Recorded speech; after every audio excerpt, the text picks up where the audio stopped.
How to connect Supabase with VS Code. So when your development environment lacks native database awareness, you're basically writing code completely blind. Today I'm going to show you how to deploy the official Supabase extension to map your backend schema straight into Visual Studio Code. Okay, so firstly open your VS Code editor, of course, head over to the extension marketplace icon on your left sidebar, which is right here. Search for Supabase. Let's type that in. Just type in super, and there you go, we have the Supabase right at the very top. And in here, just click on install. Okay, trust publisher and install. After that, guys, in the Supabase, you choose your project. You go to the project, of course. Then you navigate to the side panel on the left, open up project settings. Then in here on the left again, you go to API keys.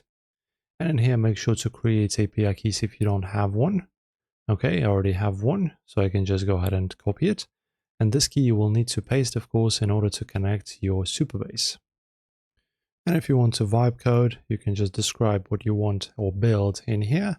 For example, I want to connect Supabase to my VS Code.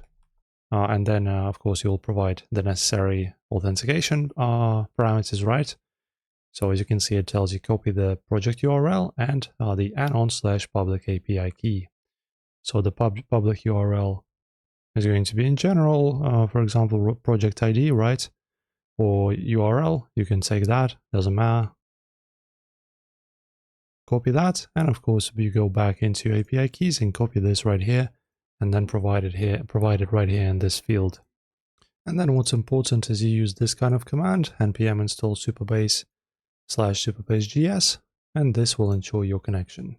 Embedding your schema tracking, migration records, and storage assets straight into the VS Code viewport removes the friction from modern full-stack engineering workflows. Enjoy the guide, guys, and I'll catch up with you very soon.